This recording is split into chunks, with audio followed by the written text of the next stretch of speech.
lot of people say, you know, Josh, you remind me a lot like Phil Jackson.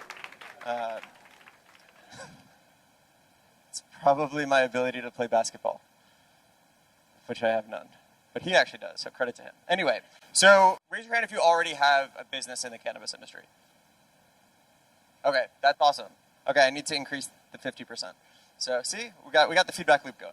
So a lot of people are already actively involved. We have a lot of service providers, people who do wealth management, people who do law, real estate, accounting, etc. A bunch of investors, as you saw.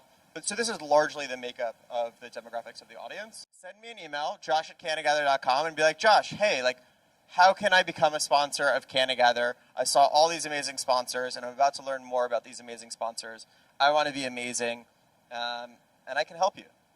I can help you become amazing. ProGrow Tech, all the way from the West Coast. Where is Andrew? There's Andrew. You want to come up? You want to chat? Thank you for flying out.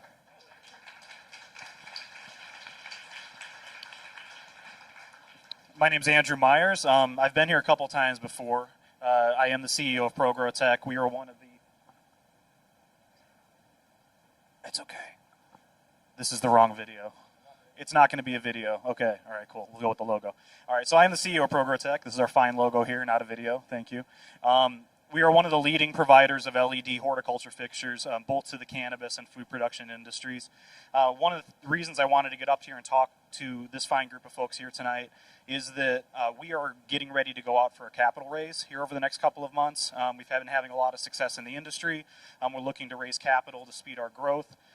We are going to be actually sponsoring the ArcView event in July, thanks to Jeannie Sullivan's wonderful suggestion. But I wanted to give the folks here in this room kind of a heads up, since we've had a relationship with the group here over the last few months, that we're looking to raise money in a couple of different ways. We're looking for equity investment into the business itself, and we're also looking for financing for a financing company that we're putting together to provide lease financing for our customers who are purchasing LED light fixtures. So we have kind of a longer-term equity-based play for investors, and also a shorter-term interest-based play. If there's anybody in the room who's interested in getting involved with a company in the space that is a ways down the road, has a proven product, is post-revenue, would love to talk to you. My name is Andrew, and I'll be around the rest of the night. Thank you so much for having me, and everybody have a wonderful time.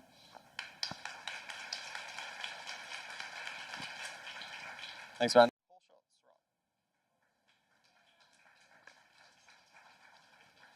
So this is actually my first event, and I'm speaking at it, so a little bit of pressure, but I'm really excited to be here. My name is Rob DePisa. I'm a partner in the Cannabis Law Group at Cole Shots. Cole Shots is a full-service law firm with offices in New York, New Jersey, Maryland, Delaware, Florida, and Texas. And like the other members in the Cannabis Law Group, I've been in the cannabis space for some time. My first client was in 2010. I've been waiting for this explosion to happen, and everyone is really excited.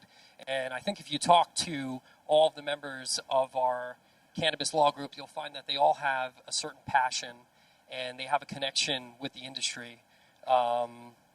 For me personally, you know, I know what it's like to have a sick child.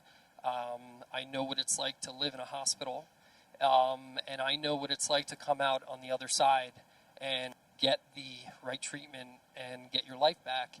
And what drives me and my passion is seeing the growth of this industry so people can get their lives back, and people don't need to get on a plane and uproot their whole life to do it. So we've assembled a great group of people who've been working in the industry forever with experience in other areas of law, such as real estate, corporate work, intellectual property, litigation, environmental, to create essentially a one-stop shop for all of our cannabis clients. We're representing dispensaries, cultivation facilities, manufacturers, non-plant touching clients, and investors. So I would encourage you to seek out someone from the Cole Shots group. We have some people sprinkled over here, some people here. Come meet us. Tell us your story. Tell us what drives you. Tell us your passion and what's connected you to this industry, and see if we might be able to put you in touch with the right people to achieve your goal. And thank you to everyone. I really look forward to meeting everyone tonight. Thank you.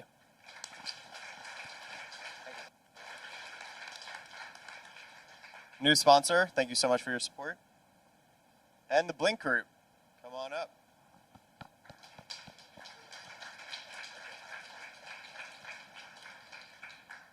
Hello, my name is Gary Kummerschmois. I'm the Chief Investment Officer for the Blink Group. We're based right here in New York City, and we have a bit of a unique model in the space where we have a full-service incubator where we work with companies to develop their products, brand them, R&D, put it all together. Then we have a distribution platform which ships it out nationally. Like some of the other companies here, we are in a capital raise. So enjoy the night. If anybody wants to talk to me, to discuss the Blink Group and the industry, and hope you have a great night. Thank you.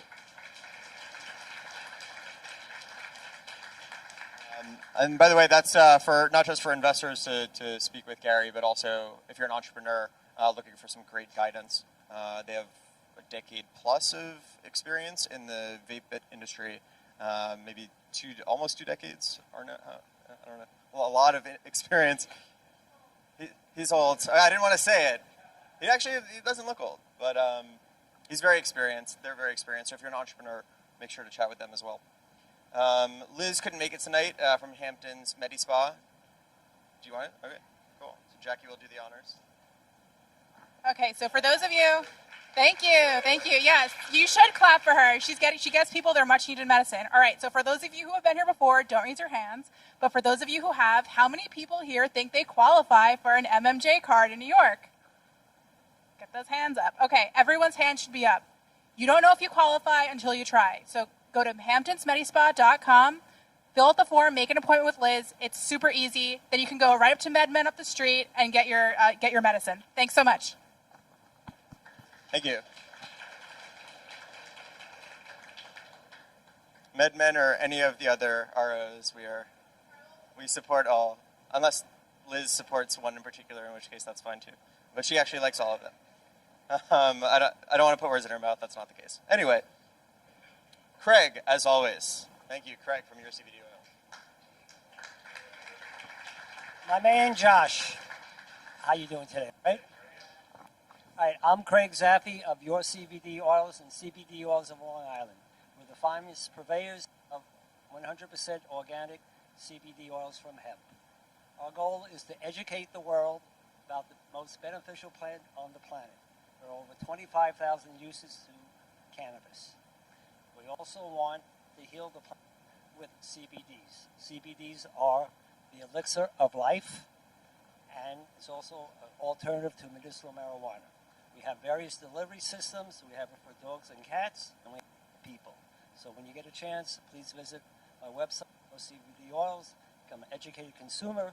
You'll make an educated decision, and you'll have educated questions. So thank you everybody very much, and have a wonderful night.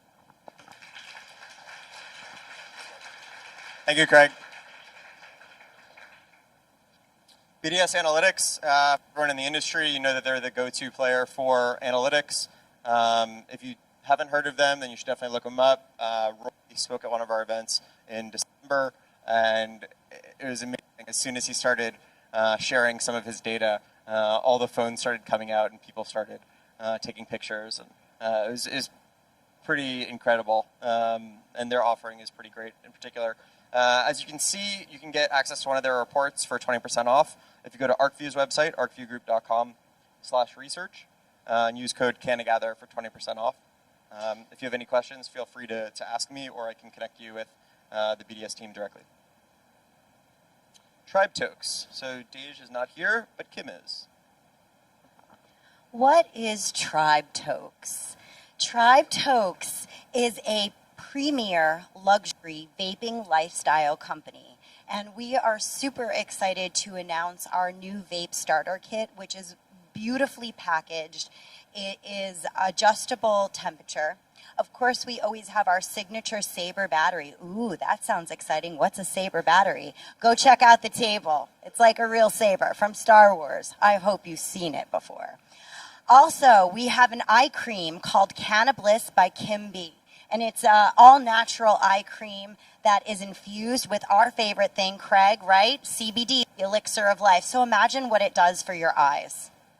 Anyway, please check out the table, Tribe Tokes. Thank you.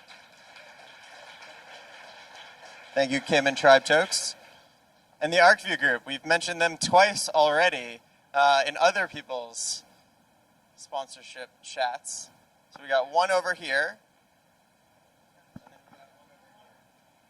Hi, everyone. Welcome. I see a lot of new faces, and I see some wonderful, good old friends, too. I am Jean Sullivan, and I am, thank you, and I am thrilled to be here. Josh, you do such a good job with this. And being a longtime venture capitalist has been thrilling. We invested in some of the greatest SaaS companies in the world, so I love saying I've gone from SaaS to grass. And here's what helped me, both with my education as well as my wallet. I found my way to the ArcView group, and wow, that really has changed things up for me. And so we are seeking serious investors. If you want to play as a serious investor, that we bring 5 fabulous events a year. We got back from Santa Monica in January. We did Vancouver a couple months ago. On July 19th, see you in San Francisco. Do join us. And these are thrilling events where you can see interesting companies collaborate with each other, support each other. We want to see not only women investors, we want to see serious men investors, and we want to see serious, high-growth entrepreneurs. We want you to pitch from our stage if appropriate, and our members are looking for cultivators, for people touching the plant, for license holders, and for companies with revenue too. So that is thrilling. One more point. I am thrilled that you're going to be with Aaron Smith tonight. I am a proud member of NCIA. I wore my badge. And Aaron, thank you for 3 fabulous lobby days in Washington, D.C. I was there speaking to the dunderheads that are in Washington. Believe me, nothing. Believe me. Yes, dunderheads. Nothing is happening there. But I'm thrilled for you to hear from Aaron what is going on and your part to help change the game. Mr. David Kranz in the back. Hello. That was the meekest, sort of hello. There you go. That's David Kranz. David Kranz is a very strong pre-IPO network, both of investors and companies. So if you're interested in getting involved at that stage, definitely speak with David. He's been a longtime advisor of mine personally, and then also for CannaGather, which is a great guy to know. We'll hopefully be at the after party to chat in further detail with folks about who he is, does, and why he's too cool to come on stage. Too cool. David Kranz, it's your right to be wealthy.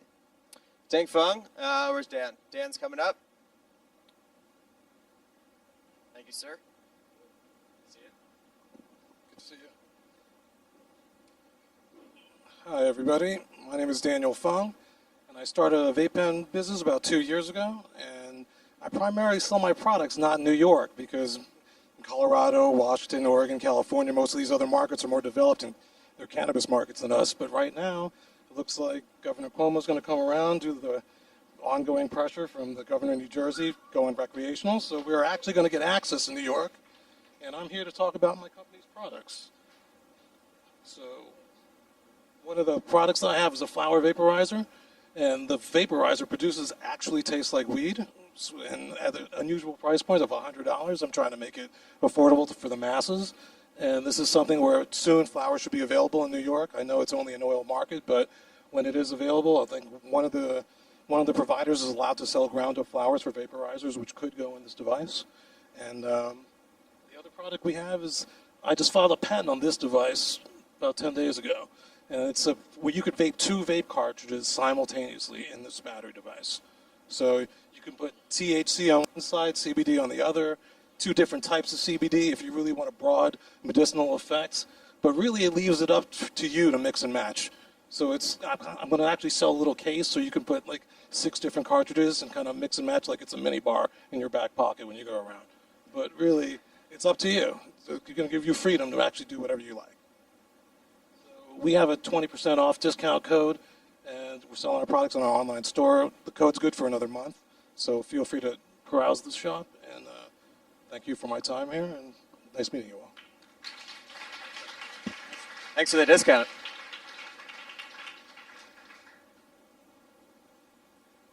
So just to wrap up, thank you so much to all our sponsors. Lest we not forget Ultraflow, distributed by Puffman.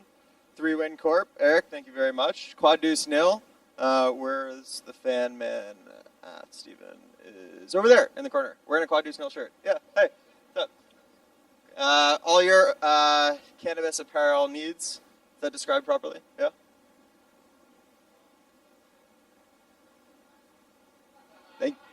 Thank you.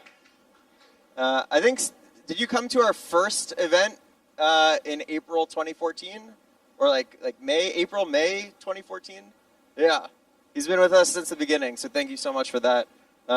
Vortex Power Fans, Splash, and Creator Law Firm as well. A lot of people say, oh, you know, Josh does great work, Josh does great work. That's actually, that only happens in this room, which is cool. But that was supposed to be a joke, but it's also true, but it's also a joke, which is sad, it's weird, long story. Anyway, the point that I was going to make is that this is a team effort. It's not just Josh. It's everyone on this screen. I mean, there's two people sitting right in front of me who contribute amazing amounts as well, Ronnie and Jackie, and then everyone on this list right here. So Mona, Eric, John, you couldn't see their faces last month. Now you can see their faces. And Eric in particular was the driving force behind the newsletter. So where is Eric? Eric back there. Thank you for the amazing newsletter. He's already got version number 2. We're going to be sending it out. Thank you. Round of applause to the entire team. David, Ronnie, everyone. Thank you so much. Thomas. Thank you, everyone on the team. And speaking of the team, let's get some news from Kim B. Hey guys, what's up? How's everybody doing tonight? Summer in the city, hence the fanny pack. I'm having a hard time with it, but it's easier to keep all the cards that I collect from you guys, so I want to keep them and make sure that I contact you all. What a wild time in cannabis. Last night, Cynthia Nixon, just the gubernatorial candidate, is like, I love cannabis. And she's like, Sheevan's like, I love hemp seed oil. I rub it on my heels. I'm like, yes, sister. That's what it's all about. So tomorrow, the DPA is having a rally at City Hall. And you guys, we have to show up and use our voices to help push the movement. Enforcement of the law prohibiting burning of marijuana in New York City.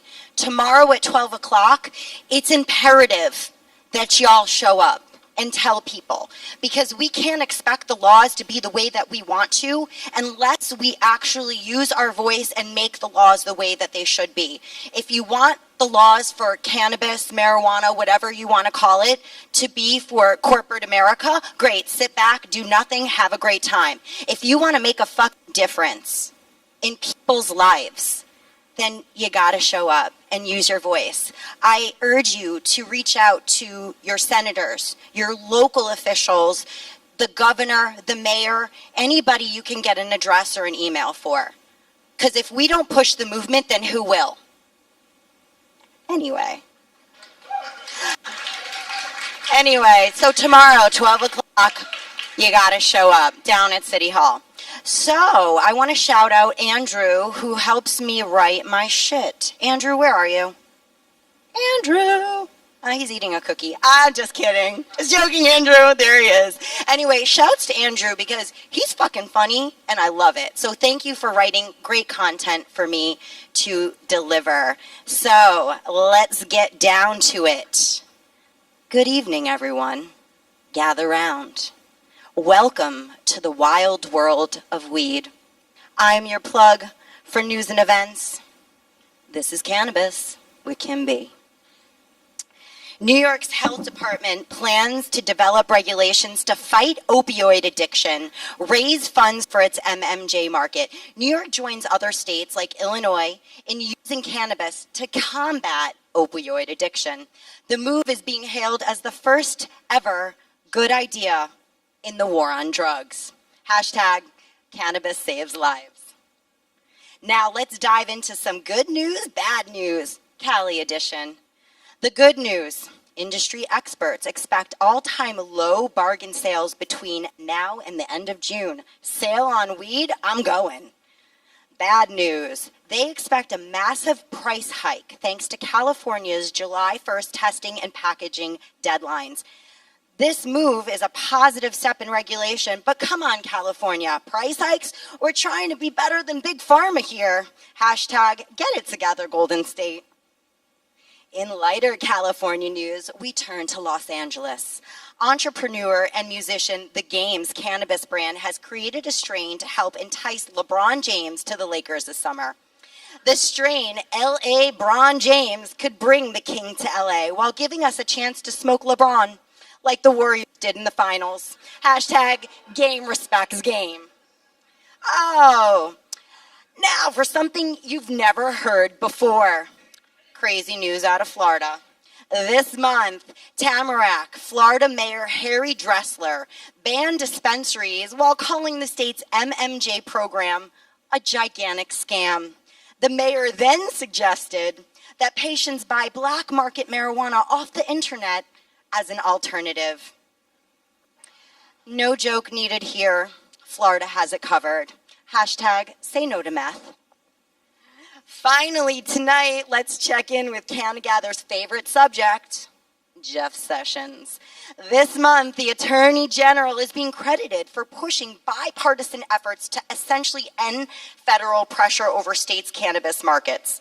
The bill now even appears to have the support of President Trump and can soon become a law.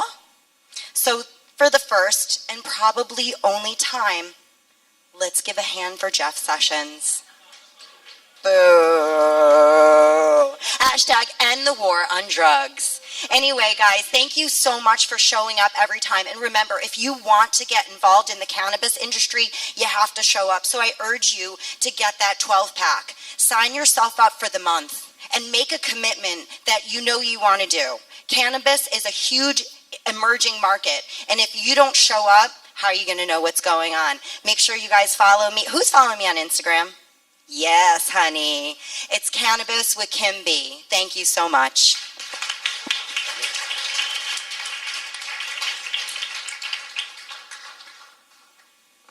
Yeah, I mean, it's been a crazy time in cannabis, that's for sure. It seems like the NYPD thing is moving forward. Cuomo's on board now, it seems. It seems was sort of the operative. Whatever the result is, it seems favorable to the folks in this room. We want to make change. We need to be there. We need to speak up. We need to write to our representatives. And what I've been doing is I've been donating little bits of money to Cynthia Nixon because every time she speaks about cannabis, Normal goes a little bit in the middle. And it's up to us. Well, I'm not going to disagree. It does seem like Cynthia played a role in that, so thank you to her for that. CannaGather V1 did come to your inbox, so this should say V2 is also coming soon to your inbox. July, you heard it here first. Why? Because I found this out myself 4 hours ago. So July 17th, right here, we'll have Jason Drazen, the founder and CEO of one of the longest running cannabis industry companies, and one of the smartest guys I've met in the industry, one of the smartest people I've met in the industry, is going to be our featured speaker on the 17th. From Marijuana Doctors. Be sure to check him out. Nextevent.cannagather.com. You can get your early bird tickets. New Jersey is next week. If you have questions about New Jersey, this guy Ronnie right here has all the answers. He's got not one, not two, 3 speakers speaking at the inaugural event. So props to Ronnie for bringing the love to New Jersey. I will see you there on Tuesday. And also, if you're flying down to Florida, Mr. Jonathan Goodman is here somewhere. He will be flying down to Boca and launching CannaGather Florida, also with this inaugural event. He is here. I can't find him. But if you're interested in flying to Boca or have friends in Florida, be sure to let them know to talk to Jono. He has 2 speakers as well. And without further ado, the man, the legend, Aaron Smith. Thank you, Josh. Sit here? Yeah. Please. So, I know who you are. A couple of people in this room know who you are. Most of the people in here don't know who I am, based on a conversation from earlier. maybe they don't know you either. So I guess just for, and I mean that in all sincerity, someone had no idea who I was. They thought I was you. Like, that's not a joke. They thought I was you. So for some background, which is weird because I was wearing a name tag, but it's okay. So that was a joke, but it was also serious. But anyway, who are you? Hey, well, I'm flattered if there's a mix-up between you and I, Josh. So thanks so much. I'm flattered too. It's a win-win. And thank you for having me. It's great to finally be able to be here. You brought together a great community of business leaders here in New York State, and great to see that you guys are moving to New Jersey and Florida as well. I'm Aaron Smith, the co-founder and executive director of the National Cannabis Industry Association. We are the national trade association that represents businesses from across the country in the legal cannabis space, whether it be licensees, whether they touch the plant, or the many ancillary businesses and services that are supporting this industry. And really, it's really simple. We operate on the basic fact that there are power in numbers, and as a trade association, we want our industry to be treated just like any other industry in this country. And guess what? Every other industry has a trade association. And a lot of folks, Kim said it best, and others had said, you know, if you want to change the laws, you have to show up. And NCIA is the opportunity to do that if you're looking at changing federal laws. We have over 1,500, nearing on maybe 1,600 member businesses right now, which means tens of thousands of employees, tens of thousands of individuals that are members of NCIA. Their membership dues support the most robust and most established lobbying operation in DC, which has been behind so much of the change that we've been seeing over the course of the almost 8 years since NCIA has been doing this, as the industry has really become the driving force in DC, as we've seen the dialogue change away from this being like a culture war issue, or an issue that was sort of there was people were laughing and oh, this is kind of a Cheech and Chong, people getting high in their basement kind of thing. And now, because this is such a serious, it's a $10 billion industry and the fastest growing industry in the country, DC is taking notice, and we are going to get laws changed very, very soon, thanks to those who have showed up because of their membership with NCIA. That's awesome. So NCIA has been going on for 8 years, but you've been doing this for way longer. I have been working professionally, full-time, to change the nation's drug laws, first in California with the Marijuana Policy Project with Andrew. We worked together back in 2005. This was back when California was kind of the only game in town in the marijuana reform movement. We had medical cannabis, of course, Prop 215, and really saw, as over my 5-year tenure at MPP, which is still doing great work, by the way, saw this become an industry. At first just used to be, well, there was activists who were helping patients and doing great work through the medical marijuana system that existed at that time. But then it really started to evolve into a true industry where you saw real investment capital come in. People started to treat their cannabis businesses like real businesses, where they had SOPs, and the regulations were starting to be instituted across California. And then the big change back then, right before we started NCIA, was Colorado. Well, of course, President Obama got sworn into office, and then Colorado began to allow for-profit businesses out there, where we saw real money coming in, and really saw that there was a need for, of course, this new constituency of business people who weren't maybe necessarily tied to the social justice movement that by the way, got them the opportunity that they were seizing upon. But we needed a way to channel those resources into continuing the fight to end this war on cannabis and the war on people that use it, and also to represent their unique interests, issues like the banking crisis that everybody knows about. If you're working in the cannabis space, you probably had troubles finding a bank account or lending. 280E, which is a little-known provision of the tax, little known outside of this room, hopefully well-known in this room, tax provision that doesn't allow dispensaries or other manufacturers of cannabis to take ordinary deductions. And those issues needed to be addressed through unified trade association. So we launched NCIA at that time to truly represent the industry's needs. What were you doing before then? Before MPP? Before MPP, political science major, activist, worked on this took this from a social justice, maybe libertarian perspective. I smoked a lot of cannabis, you know, through my through my legally smoked. Well, no, there was no legal cannabis back then. I mean,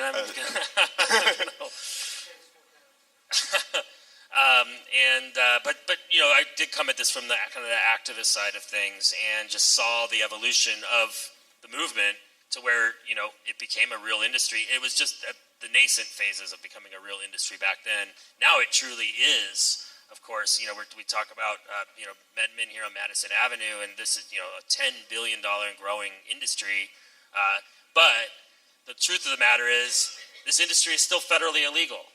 Jeff Sessions still thinks there are no good marijuana smokers. If he had his way, the industry would be shut down, and anybody in this room who's trying to get involved in the legal commerce in cannabis will be put behind bars. And it's not until we get to the day when we can end the federal prohibition that this industry will actually be able to flourish. So what did, you just recently had the lobby days. What was that experience like, especially compared to even, you know, MPP days or even last year? The lobby days is one of my favorite activities that we do. So NCIA has a government relations team that works every day in DC, greasing the wheels, making relationships with members of Congress and their staffs as we build support. But Lobby Days is an opportunity for our members, for you guys to come out to DC, join us, meet with members of Congress, their staffs. Like Jean mentioned Lobby Days from a couple weeks ago. She was there, and others were there. And as we've done this was the 8th time, you know, we call it the 8th annual, but the first couple were really just a few of us in DC. But over the years, we've really seen the dial move in that there were offices that would not take meetings with us, you know, say 3 years ago. Last year they would take a meeting with us, but it'd be with the receptionist and they just laugh and make jokes. This year, they still maybe aren't, you know, they maybe aren't there yet, some of these offices and these members that represent members of Congress that represent states that aren't quite there yet, but they're taking it seriously. They're taking notes, they're paying attention, and it's an opportunity for the members of Congress and their staffs who are really running the show, mostly 25-year-old kids that are running Congress, to get an opportunity to see like faces in this room, the real people behind this industry, and this isn't just this kind of nebulous or crazy idea. Like, we're real professionals who are looking to build our future and invest in our communities. What do you think the biggest shift has been for them? Do you think it's popular opinion? Do you think it's the money at stake? What are the main driving forces in their mind? Well, it's all of it, but I think that right now, as we leading into the midterms, popular opinion is huge, and these right now, but it's all tied together, and I think it's because as we have reframed the conversation around marijuana to be about rather than it being about, you know, should marijuana be legal, should people be put in jail for using cannabis, we've reframed it to how should it be regulated, and what kinds of business regulations should be put in place in, you know, at the federal level, whether it should be like alcohol, should it be like pharmaceuticals? I don't think so, but that's a conversation that happens, or something else, and it's kind of forcing their hand. And when so many members of the voting public now support regulating cannabis, probably like alcohol or some version of that, and Jeff Sessions comes down and says, well, you know, we rescinded the Cole memo, which was the guidelines put in place by our last administration, sent a signal that he wanted a DOJ crackdown. It forced the hands of a lot of members of Congress who really were happy to sit on the sidelines and be quiet about this to have to take the stand. And they look at the polling, they see what's going on in their state, somebody like Cory Gardner from Colorado, Republican senator, and they had to take a stand and had to come down on the side of let's allow states to regulate cannabis and let's do the right thing. And so now we're seeing even more, you know, more momentum after that, because guess what? Cory Gardner, who is not only, you know, a Republican who opposed lifting marijuana prohibition in his state just a few years ago. He's also the Republican Finance Committee chairman on the Senate side, charged with raising money for Republican candidates, and sees the kind of money that's coming in, political spending, not just from groups like NCIA, but from other individuals in the industry that are willing to give money to candidates who support reforms, and decided to make this one of his centerpiece issues going into the midterms. And then who followed just a couple days later was Chuck Schumer, on the Democratic side from here in New York, who used 420 as an opportunity to come out and say, and this again is somebody who was not very favorable to our issue just literally months before, a year before, but saw where the political winds were going, does not want President Trump and the Senate, the Republicans in Congress to be ahead of this. And guess what? Now he's introducing a bill, and it should be introduced any day now, that goes even a little bit further than the Gardner-Warren bill that was released last week. What are your thoughts on the status of hemp and cannabis at the congressional level? I think we're going to see change really soon. The state, a lot of this legislation that we're seeing introduced right now, and I told somebody earlier, it's part of my job to manage expectations, because everybody says, why didn't you've been around 8 years, why didn't you legalize marijuana 7 years ago, right? And also, going into the midterms, Congress is working on a budget right now, of which there's a lot of activity around cannabis in the budget process. But like what was the question for Bobby? Yeah, I'll get to that. But after the budget process is done, they're going into it's August recess, and that's just campaigns and nothing but campaigns, and they'll worry about getting reelected. But going into next year, hopefully with a new majority, at least in the House, I think we actually have a good opportunity to get a hearing, because what's the big roadblock right now is no longer support from rank and file members of Congress, it's congressional leadership. So bill after bill gets introduced, and leadership, who the committee chairs and leadership basically control everything in DC and in Congress and don't allow our bills to get hearings.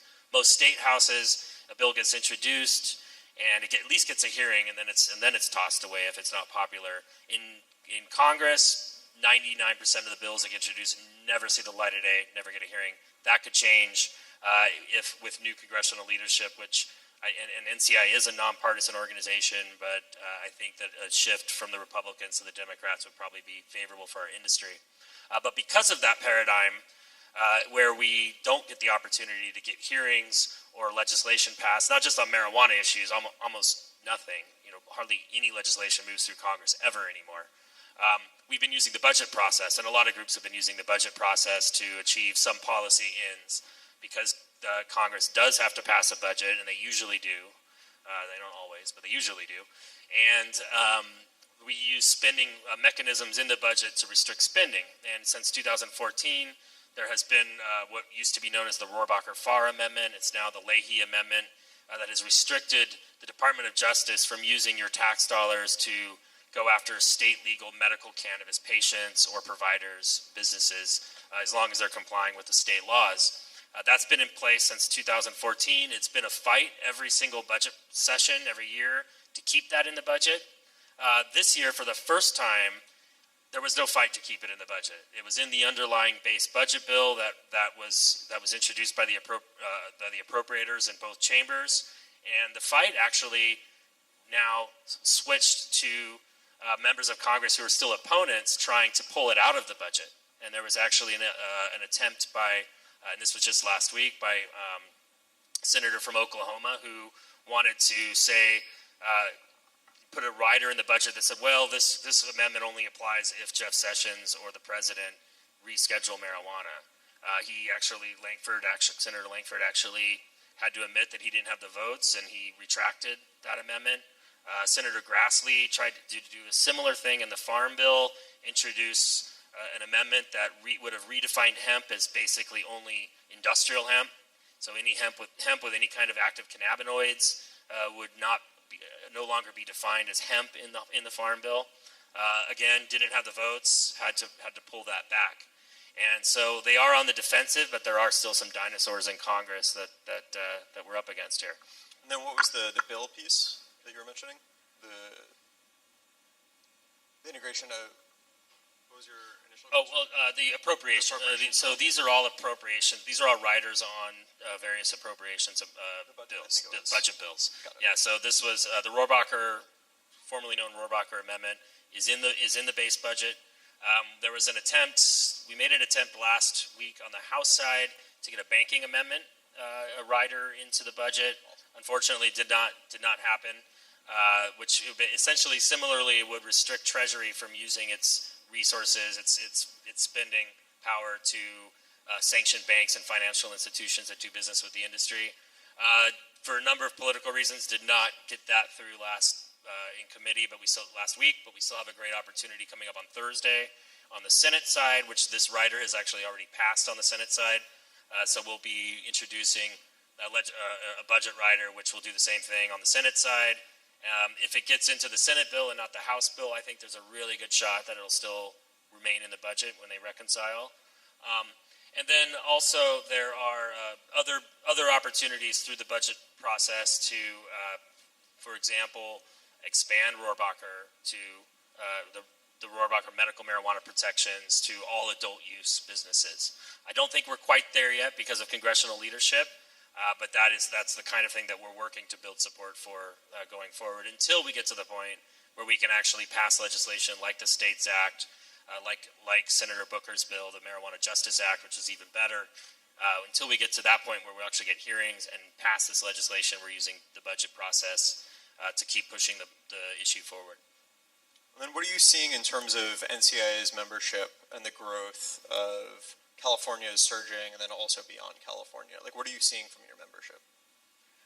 The growth has been tremendous, especially on the West Coast in California. I mean, you look at California as a very free market situation. So lots and lots of licenses, lots and lots of ancillary businesses, and has been sort of in the gray area for a long time, where I think a lot of the California businesses really weren't looking at what's going on in DC because they weren't sure they were going to be in business just in 3 weeks. So they weren't looking at what are we going to be working on for the next 3 years, which is what NCIA does. But that's all changed because of Amendment 60 or Proposition 64. Now and before that, the medical businesses. Could you explain Proposition 64? Proposition 64 legalized cannabis for adults over 21, licensed businesses, producers, retailers, and has essentially created the largest adult use cannabis market, in the world. California has always been sort of ahead on the cannabis issue until it fell behind a little bit in 2012, and Colorado and Washington and then other states came first. But that actually allowed for, I think even as a Californian, there was part of me that was, damn it, how do we let Colorado get ahead? But it actually makes a lot of sense because the stakes are really high in California, where you're talking about, a huge bureaucracy and the sixth largest economy in the world, and it was really important that we got things right for the regulations in California. And there's still lots of kinks and lots of issues and problems that need to be worked out. But having seen the good and the bad, the ugly from states like Colorado and Washington and Oregon first, I think informed the decisions of the regulators in California to do things a little bit better. What are your thoughts in terms of where New York is going? Well, I think I'm really optimistic, especially with the movement that's happening down in Jersey. I think that New York is going to be that next catalyst after Michigan. I'm really excited about Michigan, by the way, because that's happening this year. This is a huge state, second largest state, right? And is a big driver in public opinion, and also being an East Coast state. I think it changes the paradigm where people stop thinking of, it's just crazy stuff that's going on out west of the Mississippi, hippies in Colorado and California.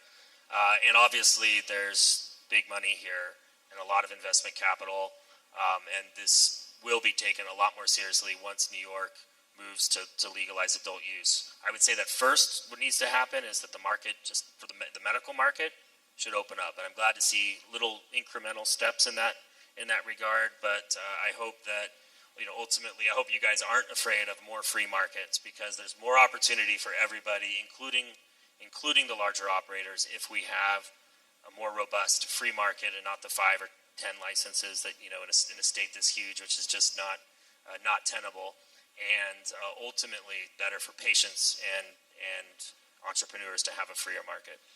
Cool. And then I guess before we open it up to Q&A, what are your sort of main recommendations or suggestions to entrepreneurs who are breaking into or are already in the industry? Well, if you're here thinking it's going to get rich and it's going to be just really fun and make a lot of money and that's it, you're probably getting into the wrong business, because the cannabis industry is hard and it's a grind, and even as things getting better and better and better, there are so many challenges and obstacles that there are probably more lucrative opportunities elsewhere. So I hope that if you are getting into the space, yes, to make money, that's okay. In fact, that's why probably most of you are here, and that's fine. But I hope you have other motivations as well, whether it be to help change the world, to help free people that are unjustly behind bars for the use of cannabis, or change the way that people look at a drug or plant that's by far safer than alcohol or over-the-counter medicines for that matter. You will be a lot happier if you're coming at this with those motivations as well. And then also, if you're getting involved in this industry, and this is a little self-serving, but so what? Because it's true, is you have to invest in policy reform. None of this would be here. None of you would be here if it wasn't for the work that came before.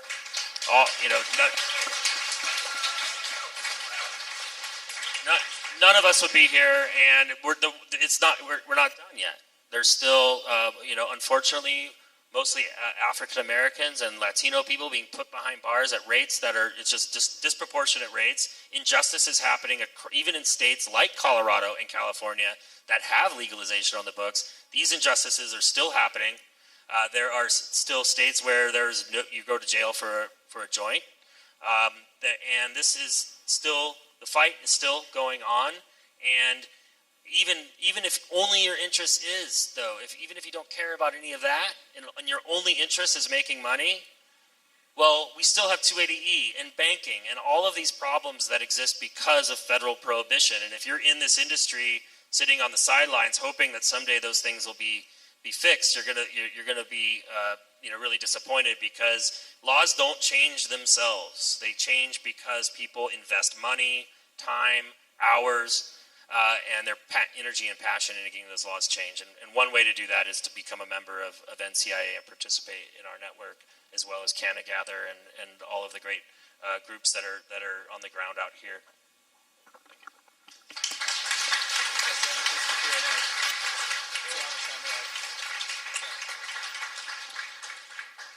So I have a lot of questions for Aaron, but I've already asked a lot of questions for Aaron. So we got a question right there, blue shirt.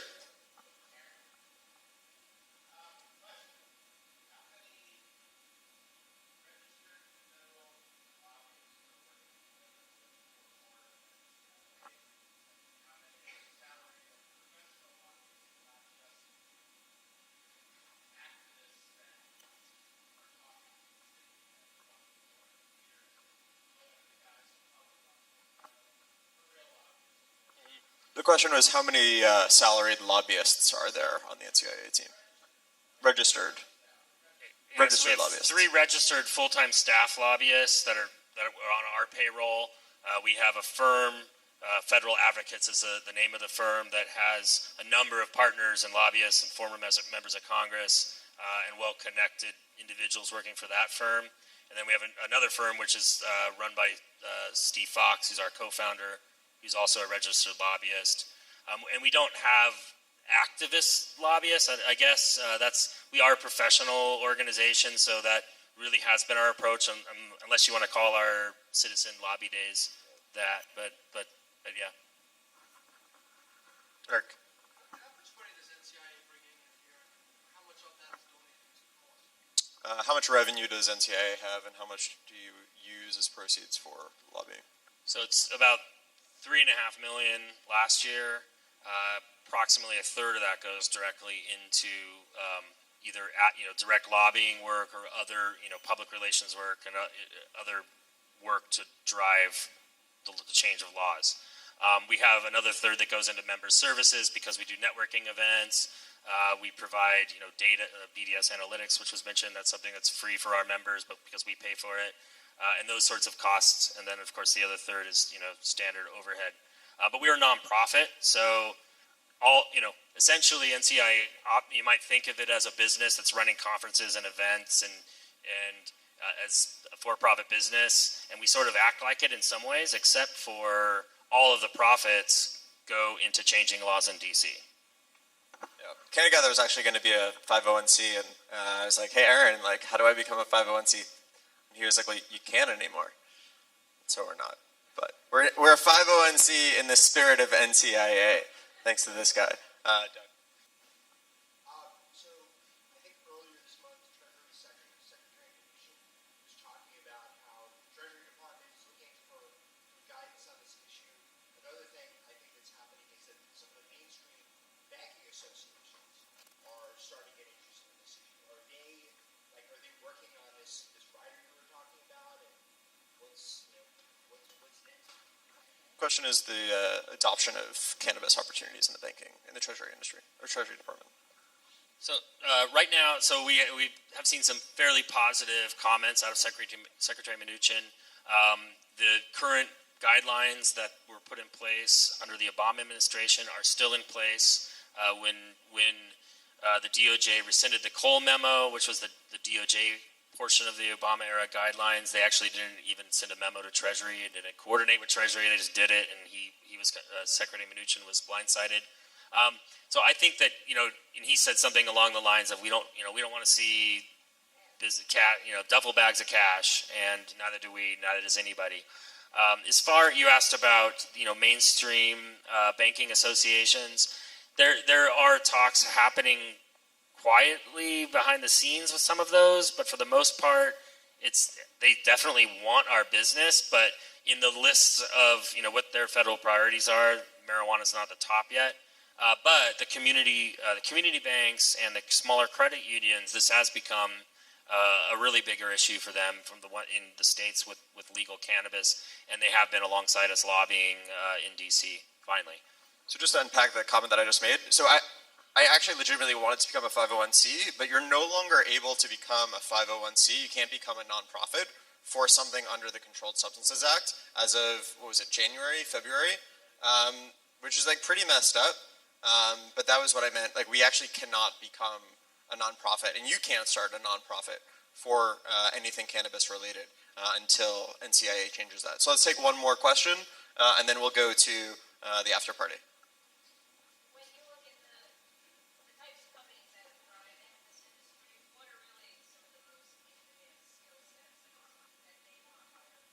What are the most in-demand skill sets for companies that are hiring? Well, I mean, it's the best companies in the cannabis space. I'm talking about direct-to-plant companies. Usually have a mix of cannabis, especially people that really know the plant and are in touch with the culture, and then those who are actually smart business people that know how to run the books. So it's usually that's usually the partnerships that I see. But also right now there's huge compliance. Compliance is a huge growing sector, as we are an overly regulated industry, and so we're seeing lots of jobs in compliance and opportunities for compliance software and other mechanisms around that for sure.